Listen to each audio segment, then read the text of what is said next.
You ever record a video that's 30 minutes long, and then you go to edit it, and realize you were muted the entire time?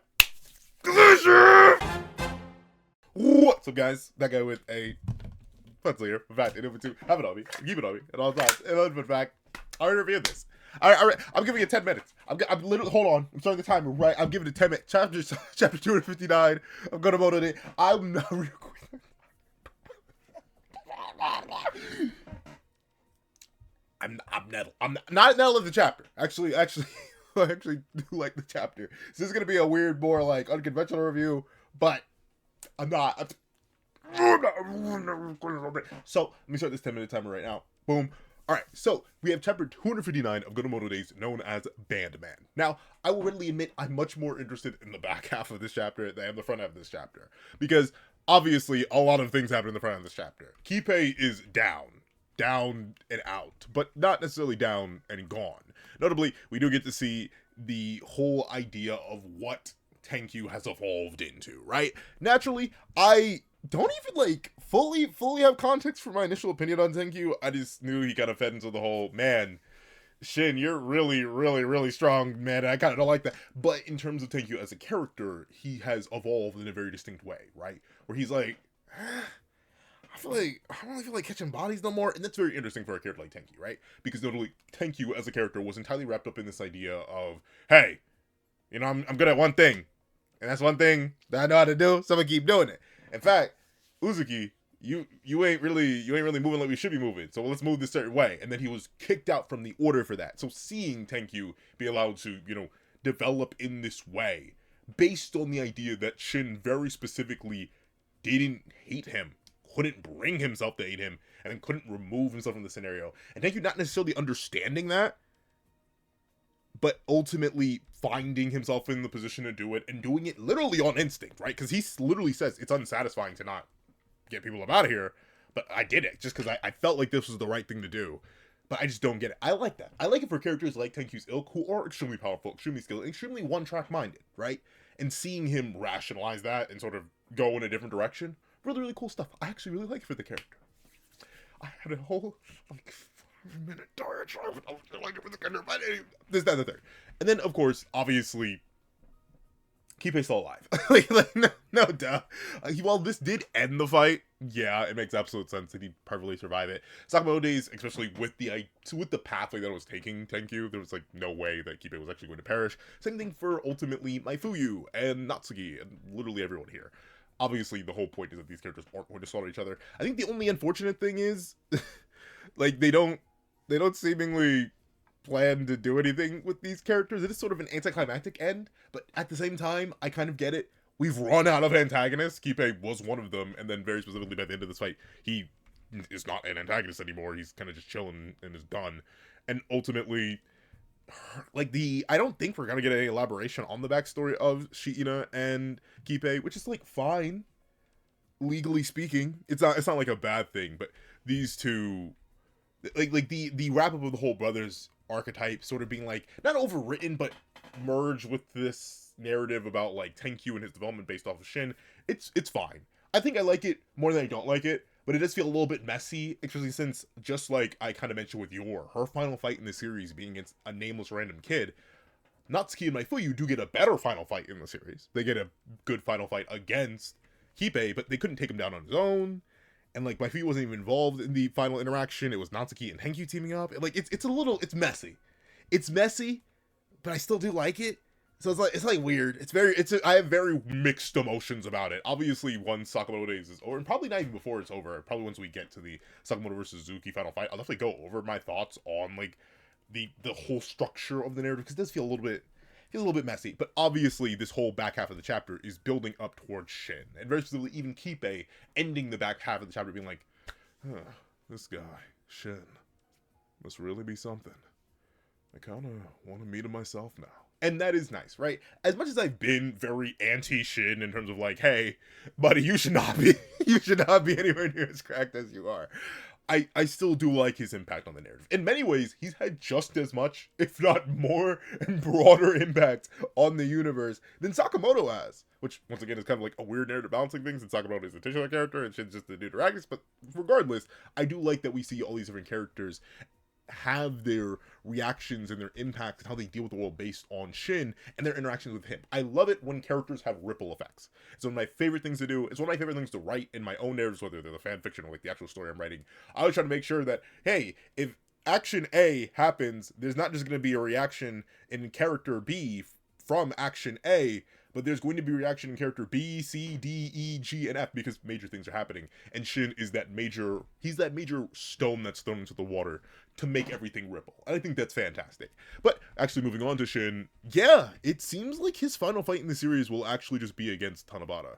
He's kind of just here still. And to be fair, this once again is kind of just a narrative thing that needs to happen because Shin doesn't, outside of like loose hints of him possibly having backwards connections to Alkamar, which have never really been like confirmed, he doesn't really have a final antagonist. He's funnily enough very very akin to the Bakugo thing from My Hero Academia. One of my critiques about Bakugo, as much as I do love the character from My Hero Academia, actually that was a controversial opinion for some and a normal opinion for others, but one of the main things about Bakugo and why I feel like he's so weirdly concluded in that narrative is because like he didn't have a contemporary antagonist in the League of Villains like Todoroki did, like Uraraka did, like Midoriya did.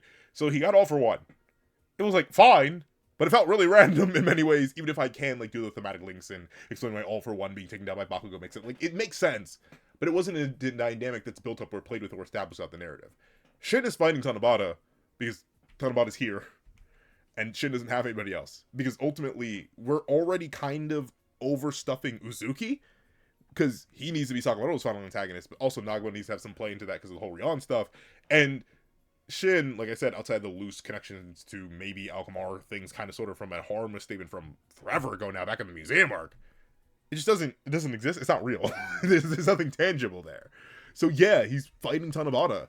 And notably, Tanabata is like really disconnected, but engaged, but not with Shin. It's like, if there's one thing I'll give Gozu versus Shishiba for, even if I think the character of Gozu had way too little screen time for me to actually genuinely care, and Shishiba didn't really have much direct connection to Gozu outside of one interaction that he lost because of circumstance, they did at least have like dynamics that fed and intertwined with each other. Like they were actively engaged in that combat. But unfortunately, Tanabata versus Shin suffers from Bum and Kid versus not your. Did I say your earlier? Why did I say your earlier? Osaragi. Sorry, I know I said your earlier. This is what happens when you speak too fast and you don't think. I said your. Haven't read Spy Family in months. I don't know what's up with that. But essentially, Osaragi versus Bum and Kid.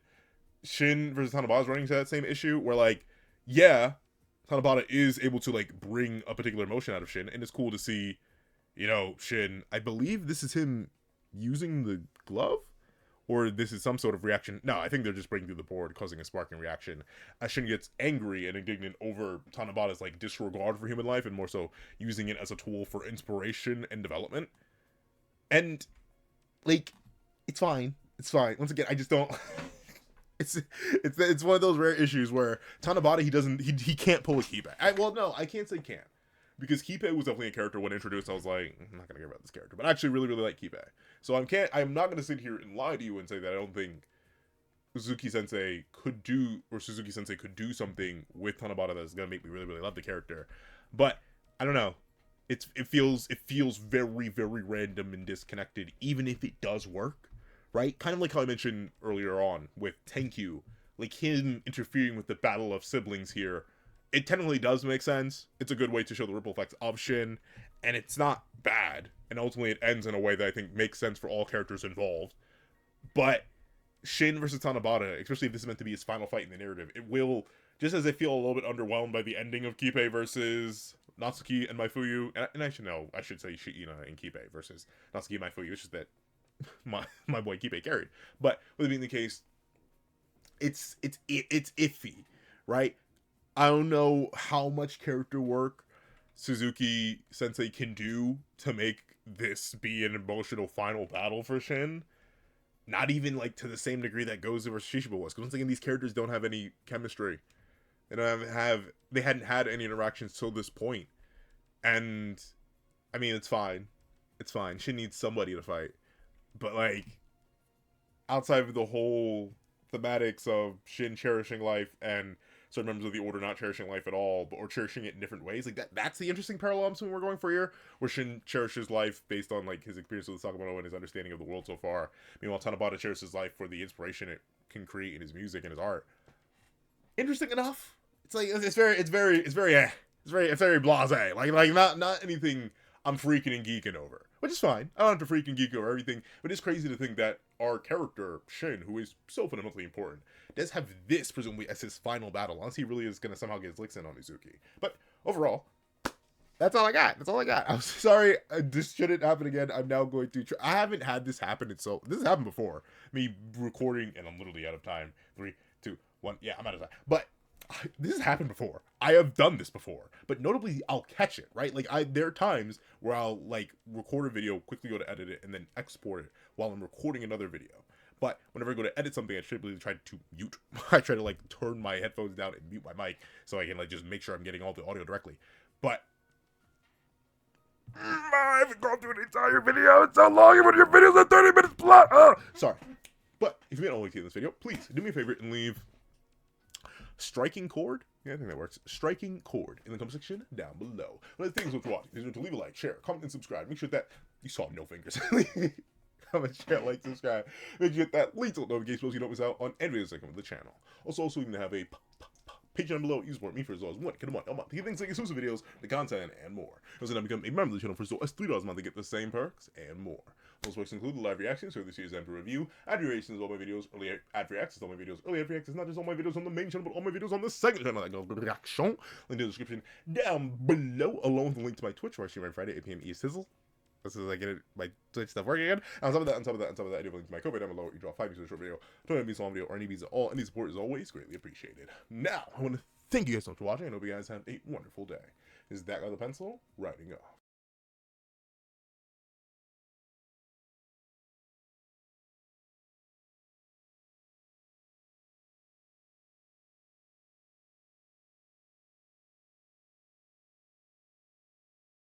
I'd like to give a thank you to our sketch tier members: Eternal Flame, Redwolf 4765, Astro, Glacier XZ, Zera, J2MA, Buddha Uda, Yuki Ally, Grim, Ollie, Corey Watson, Damon Brown, Tim Thomas, Kaving, RXN, Dead Meme, Kian Stewart, Edwin Igbinoba, Straw, Antavius Mitchell, Super Flame Zero, Weary Exile, Alex Kenny, Todd, The Practical One, Landon Clapwick, Heath Nelson, CAET, Plant Crone, Brandon Payne, Multi-Batman Superman, Zalim, Sleepin' John, The Young Family, Pastel Pandora, Mo City King DKG, Akolade Babatunde, Union Eye, Athenzi Shear, Sino King, CCC, Enzo, Kitty Liddy, Axis XC, Praise the Sun, Magic, Andrine Bonnet, Donovan McIntosh, at JDog2656, Aswin Hedi Placentia, Sheesh King, Yo Extras, AZ Void, Professor Von Tuck III, Nevies97, and Black Sage. Then, I'd like to thank you to our line art tier patrons: Dread Zoen, Kevin Encarnacion, Lucas Stace, Midnight Lord 21, and Sean. Then I'd like to give a thank you to our ink tier member, Shrimpo the Fourth Shrimp 06. And I'd like to give a thank you to our digital art tier member, J Warrior. Then I'd like to give a thank you to our colored art tier patrons, Walkie Munoz and Walkie Munoz.